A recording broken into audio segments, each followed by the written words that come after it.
Om Jai Gurus, Jai Gurus, Jai Gurus. Victory to God in the forms of our Blessed Guru lineage, saints and sages of all religions. Bless us that we may rise into the divine consciousness even as Thou hast. It is our sincerest desire and wish that we be ever one with You. Refine our purpose. Make us steadfast. Make us pure in body, mind, and spirit. Jai Gurus. It's lovely to be broadcasting from Oregon Pipe State Park. We're the south part of Arizona. You can look across and see Mexico just a few miles away. So we're down far south. Doesn't mean it's particularly warm compared to the north it is, but we've had some cool days and nights here. Reading from the posting this morning, I myself do nothing. And a beautiful picture. We're so fortunate to have these wonderful pictures we can draw upon of Arjuna sitting in a chariot, Krishna charioteer, and he's being steady and poised in action as he draws his arrow. Since my early 20s, I've had two favorite scriptures that have inspired me, stayed with me, and been my friends and guides these many years. They are the New Testament sayings of Jesus and the teachings of Krishna in the Bhagavad Gita. In the terms of pure poetic imagery and concise truth, these two avatars are truly amazing. I have never made a study of either of these from an academic viewpoint. Rather, I use them for inspiration. I may have read through them from beginning to end a few times, if at all, but I am much more likely to pick up the narrative at God's prompting and latch on to a few verses. Soon I have the inspiration I need. My soul is lifted on these scriptural wings that elevates my consciousness and delivers me into heavenly realms. Finally, my soul merges into spirit. Self becomes self. This morning I pick up the Gita and my eyes rest upon this. It's the Gita, chapter 5, verses 8 through 10. The cognizer of truth, united to God, automatically perceives, I myself do nothing, even though he sees and hears, smells, touches, eats, moves, sleeps, breathes, speaks, rejects, holds, opens, and closes his eyes, realizing that it is the senses, activated by nature, prakriti, that work amid sense objects. Like unto the lotus leaf that remains unsullied by water, the yogi who performs actions, forswearing attachment and surrendering his actions to the infinite, remains unbound by the entanglement in the senses. Like unto the lotus leaf that remains unsullied by water, the yogi who performs actions, forswearing attachments and surrendering his actions to the infinite, remains unbound by the entanglement in the senses. That is a magnificent sentence. There are times when it seems that Jesus is quoting Krishna, such as when he says, when you have lifted up the Son of Man, then you know that I am he, and that I do nothing myself, but as my Father taught me. It's from John 8:28. Let us take this idea. It is not I who acts. In fact, this I is both what Krishna and Jesus start with, I do nothing. The I has gone through a change from the one acting into a witness of what is being done. The lifting up of the Son of Man is the transformation that leads us from ego consciousness to being united with God. You may sense in yourself how fundamental this notion of doership is to your nature. I am doing this, feeling this, thinking this. From a purely human standpoint, if you do not have this sense of being the doer, You are labeled with a dissociative disorder. However, feeling like you are unconnected with your body or its actions because of psychological trauma is not what is being described here. No, this state of consciousness comes as an earned experience. It is an advancement in the psyche, not a setback. You can begin to get an idea of this state through practicing being the witness of what you are doing. Many years ago, I read a book, Zen in the Art of Archery, by Eugene Herrigel. In it, he describes the discipline of the Zen monk watching himself go through all the motions of shooting a bow and arrow. Sounds easy enough. Nothing can be further from the truth. It is years of practice, observing every movement of muscle, stringing the bow, setting the arrow, pulling the string, bending the bow, aiming at the target, and finally releasing the arrow. Everything is done with full mindfulness, without the mind wandering here and there, totally focused on the action being performed. When done correctly, shooting a bow and arrow becomes meditation. You are the witness. Then something extraordinary happens, the Zen state of mind. While reading this book, I decided to do my own kind of witness practice. When I was doing the simplest tasks, I observed myself in the doing, every muscle being moved, the sensation of moving in space, sounds in the room, breathing, even the heart beating. Everything was to be noted by the observer within. And what did I experience? Physically and mentally, I slowed down. I was aware of minute movement. And something more, my consciousness moved from the doer to the observer. The practice shifted me into a meditative state as the body continued in its action. It is very nice. Through time and experience, this practice took on new dimensions. Even though I was no longer practicing as inspired by the book, rather, being the observer took on its own life. I felt that Prakriti, the power of nature, was moving through me. Prana, or life force, was doing the work through this body. Then another level of awareness. It is God, the supreme power and intelligence that is beyond nature, that is acting, speaking, and even thinking through this form. I have to say, these are magnificent realizations to be had. They change your life, and if you let them, they transform you. The Son of Man in you is lifted up. You become the cognizer of truth, united with God. In that union, you know in truth the statement, I do nothing. It is my heavenly Father who doeth the works. Now, everything that is said and done through this form comes through the witness from a much higher source.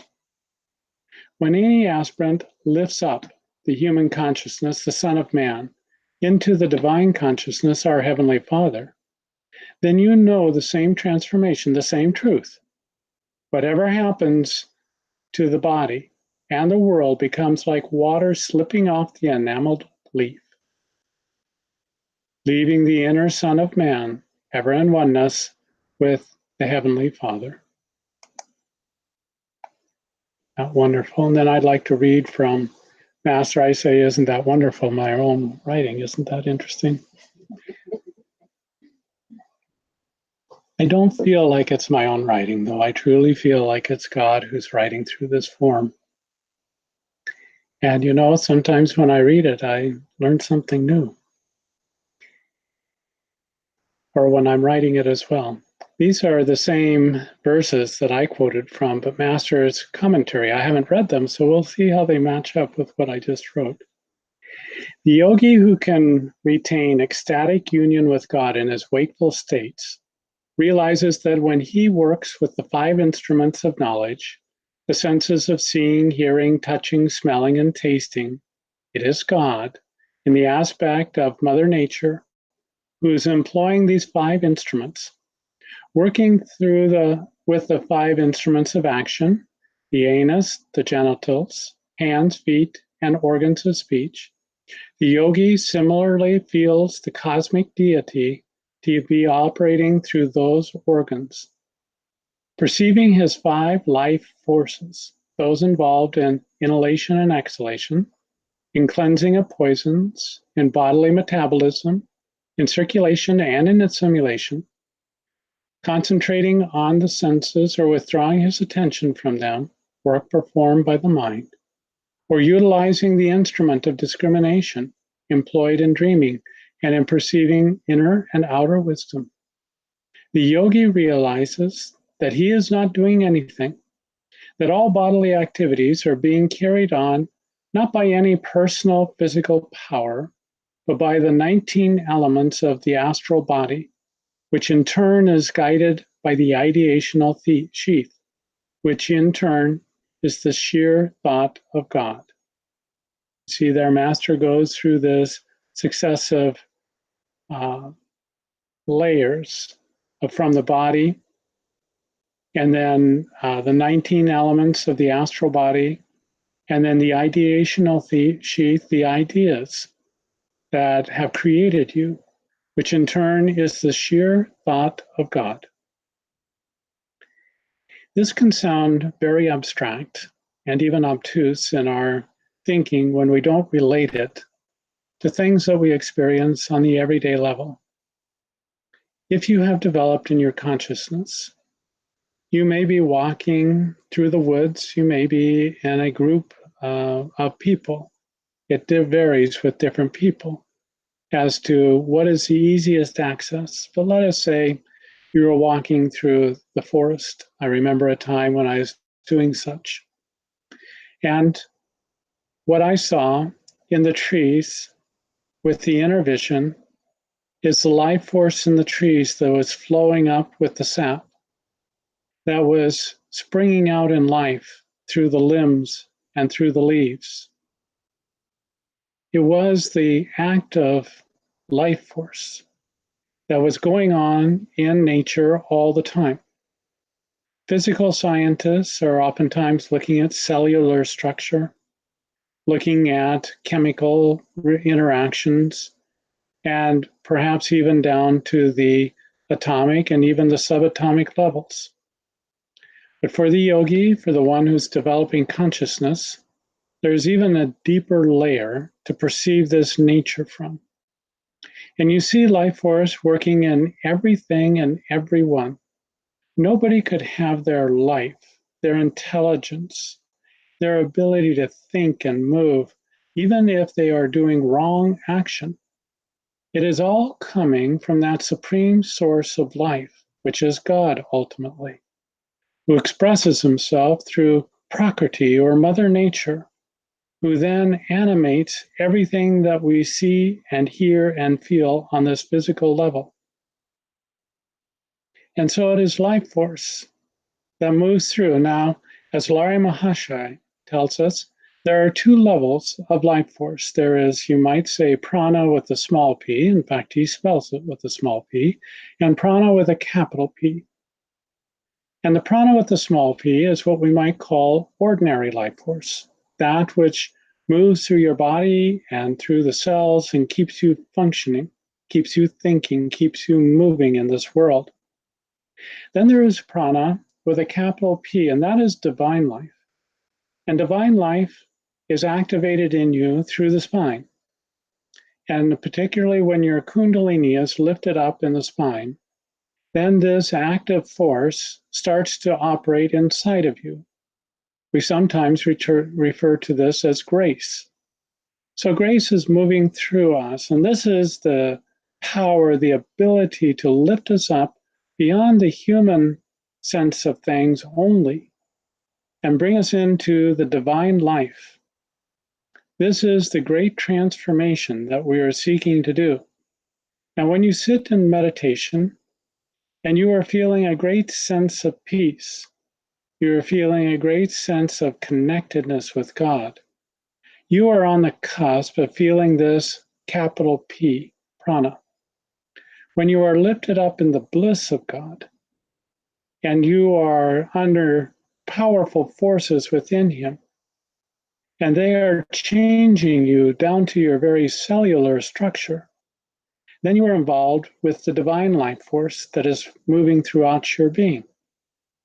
So this is a very interesting thing when we go through this transformation, that we are no longer just under the jurisdiction of the material forces, but we are now involved with divine forces that are active within us. And this explains why sometimes we can be out of sync with this world. You go through a period of time when you feel like that this body and what you are doing and the world itself is but a dream. And it is a kind of dissociative kind of feeling when you have it. You feel that what is going on inside of you is the reality. And that is how it is different from a psychological state of dissociation. In a psychological state, you're in a neutral zone. You're just simply observing and you feel like you're separate from everything. When it is in a spiritual experience, you feel the divine life, you feel God, you feel the divine presence in you and operating through you. And your consciousness is being transferred to the spiritual body. We go through different transferences as we go through these spiritual experiences. As you go through the first part of the mystical crucifixion, you are lifted up in divine consciousness, but then you are also tested because this life force going up through the spine is triggering the different spinal centers, left and right, positive and negative, up and down. And so as you rise up, you get these resistive forces coming at you. These are the tests that Jesus goes through. And they try to lure him to go back into material consciousness. If you bow down and worship me, says the devil, I will give you fame, I will give you fortune, I will give you power in this world. We can all think that we would pass something so easily, such a test. But when it comes to our own test, it hits us in those soft spots, you might say, those places where we didn't expect it to come. And we think, well, this isn't a spiritual experience, this is real life. And the fact is that spiritual experiences hit you on every level, the material level, the social level, the business level, every level. And it is not that everybody has to leave their hearth and home and job and their loved ones in order to go on this grand adventure with God. But inwardly, we have to be willing to. We have to be willing to let go of our attachment. I know when I was going through this, I was surprised at some of the things that I felt attached to that I didn't think I had any attachment to at all. And one of them was my home, and when God asked me to give up my home. And I realized part of my identification was with my home. And so I had to leave that and let that go. My profession. And I had invested a great deal of time and money and effort and had gotten into a place professionally that I had desired to get to for quite a while. And just as I was arriving and it was all working out exactly as I thought it might, and I had no idea that I would leave my job at some point, except maybe when retirement came along. But God had other things in mind. And he prompted me to leave. And I didn't know how I would be supported. I didn't know anything about the new life before me. But interestingly, I didn't feel concerned about it. I just thought, well, this is the next stage that God is taking me on. And so I gave notice, and 3 months later, because I had clients and I had a lot of things that I had balancing, and I didn't want to just get up and leave. I wanted to do it correctly. So as I zeroed in on the time of leaving, everything got done and in the order that it should. And so I was all ready to go. But where to go? And then Peter said that he had built an apartment for me, and a part of his garage is a beautiful thing. Everything he builds is beautiful. And the wood was all beautiful, and the um, kitchen, and it was small, but it had high ceilings, and it was perfect. It was exactly what I needed. And so he gave me yogi rates. So I was quite fortunate with that. And then I was going to go to India. And Phyllis, God bless her heart, she sponsored my trip to go to India. And I was standing there talking to Peter, and I was telling him about going to India and that I'd never been. And of course, he had never been. And we were talking like that and about what would happen, perhaps, and all the rest of it. And he's standing there with a hand in his pocket, and suddenly he pulls his hand out and he hands me a 10 rupee note. And I think, well, that's interesting. I've never even seen a rupee note before. And then Peter goes on to tell me, and I still have this 10 rupee note. He goes on to tell me he has no idea where that rupee note came from, that he's never seen one before. And he was just as astounded as I was that it was in his pocket. And how do you explain it? As brand new as crisp? And how do you explain such a thing? God is just so loving in all the ways that he takes care of us, in all the ways that he demonstrates that he is with us when we are with him. Because that's something very important. We have to live in harmony first with his law, with his love, with his inner direction. We cannot expect that we'll just simply go our own way and do our own thing, and that God will somehow come in and scoop us up and do all the work for us. We ourselves closed the door at one point in our existence. We closed the door to God. We closed the door to grace. We closed the door to light. We did it because we wanted to have this experience in life. And if you don't like your life, if you don't like the things that are coming at you, you have one place to go. Look in the mirror. And you'll see the one who instigated. Now, you may have not been this body, but it is your soul and it is who you are. God has absolutely proved this to me because time and again, I found myself either facing something inwardly or facing something in the outer world, and he has shown me the connection of how something that I had done in the past had resulted in what was going on now. And whether you accept that or not, simply accept that what is being given to you is for your own highest good, that God is orchestrating it. And you think, well, why is God orchestrating something bad, something difficult? And it is to bring out the strength in you.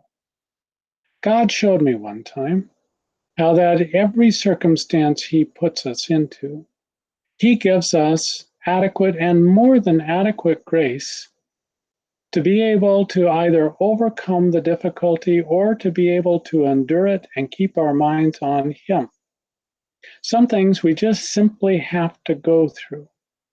We think, wouldn't it be nice if God just reached down with his magic wand, touched me on the shoulder, and everything in my life was changed and easy? Now, God could do that, but it's not to your benefit. Just even as you go out and exercise the body. And what does the body do in response? It builds blood vessels, it builds stronger bones, it responds to the need. Because you need stronger bones, you need strong, bigger, more vigorous blood vessels. They are built in response to your demand. And even so, when God puts demands on us through things that he puts us through, they're done with a very specific reason. Now, there's been a devotee who's been going through a really tough time. And God showed me very definitely one of the things that devotee was learning was that they were not alone. They had support. They didn't have just God's love and support, but those around them. And this was important. It was hitting a spot inside of them, something that needed to be talked to, touched, healed. Sometimes I say this has been a rough couple of thousand years, and it has been. You look at history, and it's not that everybody was in equally dire circumstances. People did very well during this time, but many did not. And there were famines, and there were pestilence, and there was a lot of lack, and there was poor hygiene, and there was shorter lives, and all the rest of it. Many children died early in life, and it was a tough time. One reason it's called the Dark Ages is because there's so little recording of that time. And so historians don't know always what to make of things because things just weren't written down. Because reading and writing had become almost extinct. And so we lived through those times. I know that I did. And I know that there was some tough times in there. And because of that, sometimes we have fear of starvation, even though we've always had plenty to eat in this lifetime, but you wouldn't know it. Because some part of the inner self feels like starvation is either here or just around the corner. You feel afraid of different things. Some people have fear of heights, even though they've never had any large falls in this lifetime. Other people are afraid of certain insects. I have been going through my notes from India, and I was so thrilled when I had the darshan of a snake. It was a beautiful golden snake. I can picture it exactly as it was coiled up. It was approximately 3.5 feet long. It was as I was walking up towards the Arunachala block where my room was. And as I walked up, I had wanted the darshan of a snake, and I hadn't had one. And so God gave it to me. And I walked up, and he's coiled up there. And head was raised a bit, and I looked at him, and he looked at me, and we were maybe 10 feet across from each other. And I just felt thrills because I was having this snake. And later on, Swamiji told me, because I didn't know, that cobras could be golden color. And this, he said, that was a gold colored cobra. And that made me even more thrilled because that's what I had wanted to see. But I told a few people there because I was thrilled about it. And there was a lady who was a lovely, lovely devotee. And she's recently left the body, and I feel sorry for that. She was living there at the ashram for many years.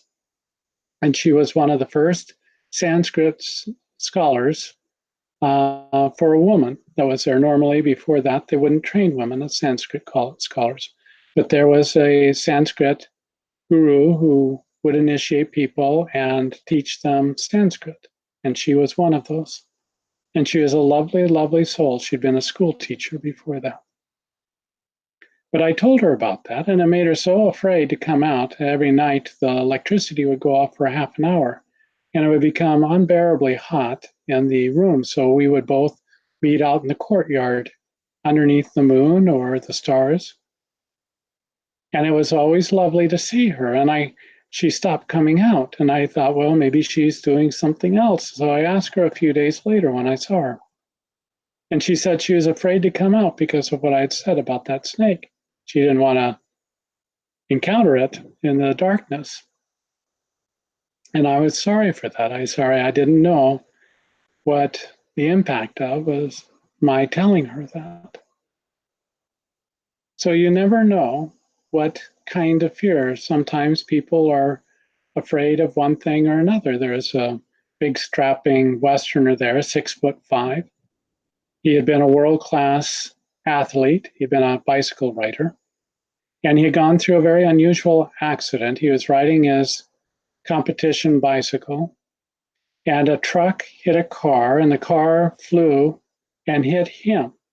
And it gave him such injuries that he couldn't ride competitively anymore. Anyway, he was this very good-looking, big, strapping guy. And I saw him one day at the ashram there. We had had a couple of conversations, and he said, in all seriousness, he says, there was a moth last night, and I was scared to death. And I thought at first maybe he was pulling my leg, but he looked so serious, so sincere. And he said, I just kept on looking at that moth. Then I thought, well, the fan is blowing. And as long as the fan is blowing, he's not going to come at me. So I guess I'm all right. And eventually he's able to go back to sleep. And I thought, isn't that interesting? Absolutely terrified of a moth. And somebody else may laugh at such a thing, but then they may have their own fears that somebody else would laugh on. So it's not a laughing matter.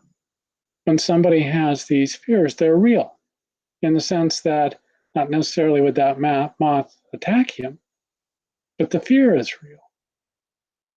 And so we focus in on the fear. We say, all right, God, I'm having this fear. Now, what am I going to do with it? And we enlist the aid of God with this. You know, oftentimes when we feel like we're not at our best are the times when we're likely to think, I'm on my own here. God is not with me. Why would God bother about this? He's busy running his universe. The interesting thing about omnipresence and omniscience and omnipotence is that God is in you and is just as concerned about you as any other part of his universe. And so you can enlist his aid. He's an active participant in this life. Some people don't think so. They think this world has just been wound up like a clock and set off to go. Maybe like one of those little bunnies that you wind up and it just hops and hops and hops. And eventually it runs down, and that's what this universe is. But that's a very mechanistic way of looking at this universe, and it's not the truth. There is a mechanistic aspect to this universe. But the truth is that God is actively manifesting as this truth moment to moment, day by day. And if you will open yourself to it, his love and his grace and his intelligence is actively pouring out to you. And so you take that sore spot, you take that soft spot, you take that part of you that you yourself may view with contempt or ridicule. You think that you shouldn't be having it. In truth, you shouldn't be, in the sense that you are God's own child, made in his perfect image and likeness. And so from that standpoint, yes, it's something that should not be part of you, and yet you find that it is absolutely a part of you. So you enlist the aid of God. You say, listen, God, you see what my predicament is here. You created me. You created the predicament. Now you must help me solve this. I'm all in. I'm here to do my part. But you must help me. You are the supreme power. You are the intelligence. You are the everythingness. And I am asking, I am demanding that you put your attention on this and that you operate through me, through my intelligence, through my will, and heal this problem so that it never comes back to me again. Because that's what you are here for. Don't you see? You're here to heal that exact problem. You think, well, if it wasn't for that, I'd be about my sadhana. I'd be about my search for God. That is your search for God. That is your way through, is the very problems that we encounter. They're not an obstacle to your spiritual growth. They're the very means for your spiritual growth. Because through going through that and enlisting God's aid and reaching out to him in a way that you know now that perhaps you didn't know when that situation originally happened, then you change the nature of the effect that it had on you. What before had bothered you now no longer bothers you. And you may even wonder, what was all the fuss about? And yet, when you were in the midst of it, it was a real problem. And it can dominate you night and day. But God is equal to everything that you go through. He will help you. He can cure you if it be his will. It is not always His will.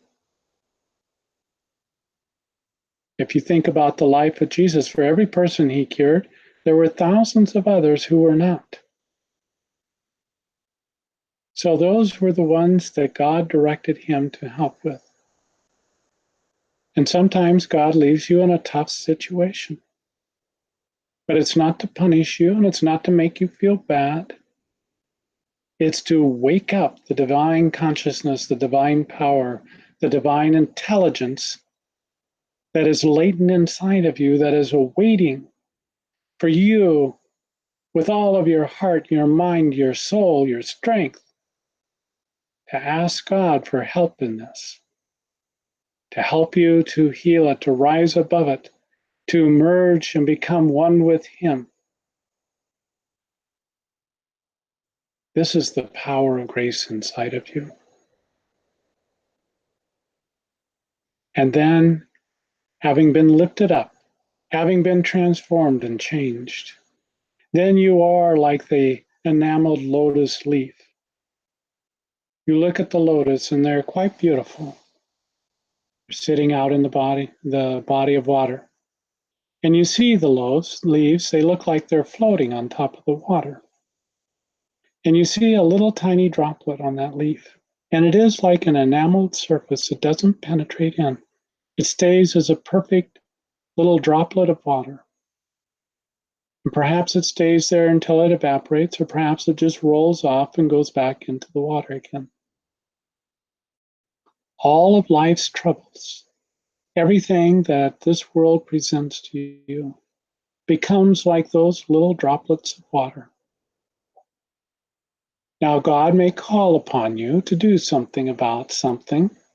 It may be for somebody else, it may be in your own life to change something. And then you go about your work of doing that. But it doesn't penetrate into that interior part of your being where you and God are one. That is an inviolable place that is just strictly between you and God. And nothing of this world can wedge its way in there and separate you unless you let it so. Do not let it be. Do not let it go to that place. Call upon the strength of God, the intelligence of God, the power of God, the light of God, that you may stand strong with God, and that these things just simply roll off of you. You know, you can just imagine that you have a field around you, a powerful field of light, and that the vibrations of this world just pass right on by you. You don't have to absorb everything like taking a punch or a blow. You really don't. You can strengthen that shield that's around you. People with lower vibrations, people with anger or hate or fear, they do not need to penetrate into you and have you be like a sponge just soaking it all up. Now, there is a time in your development when you feel a keen sensitivity on a psychic level to the people and things around you. And what is important to remember when that happens is that the light of God inside of you is more powerful than anyone else's vibration or the world itself. And that putting your mind upon God and letting that light radiate out from you will help to insulate you from that sensitivity towards the things of the world.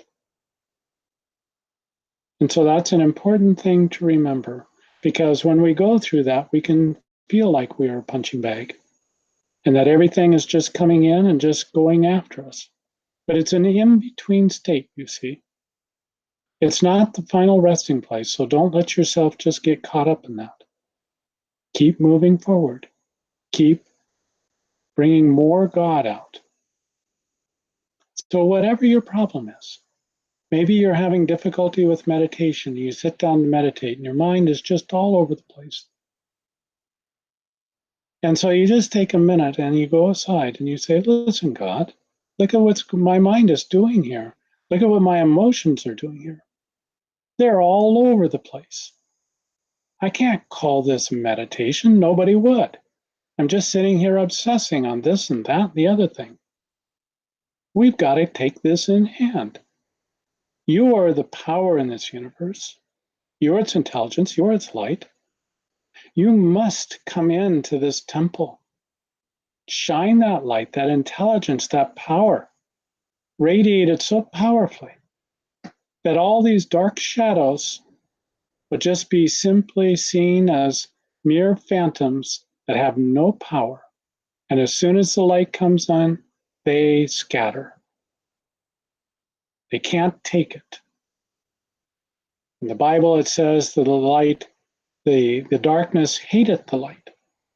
It's not just neutral to it. You bring the light in, and the darkness runs away.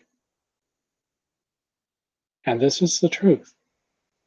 And the reason that you feel that you are victimized by some of these forces at times is simply because it is God activating inside of you more power, more strength, more God, more light. You see? See how this works. And so you instigate that. You become absolutely determined. Sri Yukteswar very much wanted Master to teach prayer demands.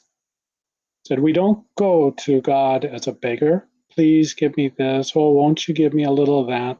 I know I'm a miserable sinner, but perhaps you can just deign to give me something here to help me. Nothing like it at all. You are the child of God, made in His likeness and in His image. You are intended from the very foundation of this universe to be a manifestation of His light and power and grace. That is what God wants for you. He wants you to stand up on your own 2 feet. He wants you to walk as a bearer of light in this world.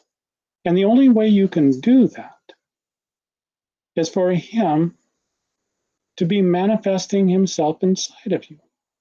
That's the only way. So He doesn't want you to come as a mamby-pamby and maybe, and you come with a demand. God, you made me, you made this decision, you fix it. I'm all in here, I'll do my part. It's not that I just sit on my hands, but you activate yourself in me, you show me, you guide me, you tell me what to do, you give me the power to do it, and I'm all in. I'll do everything in my power. Excuse me. I'll do everything in my power, but you must ultimately do it. And when you take that attitude, you activate God. You know, sometimes God is like the yeast inside of a bread, and you warm it up. You warm it up with your prayer demand. And that activates the seeds that are inside of you. And God, more than willing, He loves it. He loves it when we talk tough to Him, demand of Him, proclaim our inheritance from Him in order to serve Him, in order to shine His light in this world, in order to manifest His goodness and His peace and His purity wherever we go. He loves that. He loves a willing instrument. God gave me the image one time of a pen, a writing pen, and how if you were the author and you're writing along, but the pen had its own ideas of what it wanted. Not very good ideas, but it had its own ideas, and suddenly it started scribbling off to this side and that side and make a mess of things. And that's what the ego is like. The ego is intended to be the witness. That what witnesses what God does in and through us. But instead it's taken over the show. It says, I'd like to run this show. And it has no idea what it's doing. And oftentimes it just writes gibberish. But how God loves a fine writing instrument, one that will go with every little caress, every little nuance that he wants to write in the book of life. The ink flows smoothly. There's no limit to it. And it does exactly as he is moving his hand to it. You get a feeling for that? How beautiful that is? What a beautiful relationship that is. And you are that writing pen in God's hand, writing in the book of life what he wants to write. And sometimes because your perspective is you're just down on the sheet of paper, you don't know what the whole novel is going to say. You just know that there's no place you'd rather be than be held in God's hand, letting him write through you. And even if all he writes is Om Shri Ram, Jai Ram, Jai Jai Ram, over and over and over again, and fills the book of your life with that, what of it? Where else would you rather be? And it puts you in some pretty good company, you know, with Papa. Or maybe he writes Jai Gurus and he puts you with Master. Or maybe he writes Keep Your Mind on God and he puts you with Mother. Pretty good company to be in. Whatever he chooses to write, it is your great love just simply to be there, to be held in his hand, to feel him writing through you. It is ecstasy, it is joy, it is perfection. But to do that, you have to let go of all the little favorite things of yours.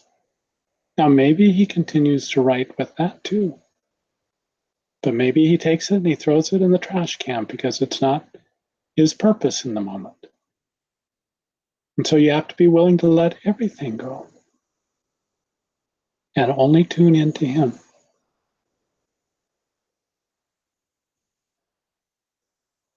Let us do that. And then we will be able to say, this is not me. It is not the I who is acting here. This is God. I am not the doer. God is the doer. I am the instrument of being done. And we feel the joy and the bliss and the light of him forevermore. All love and blessings. May God keep you. And when you throw prayer demands at him, with all of your strength, all of your might, that he be willing and ready to answer your prayers and to lift you into that kingdom of heaven, where you'll merge your little self into his great self. And you will know once and for all that you are his and he is yours.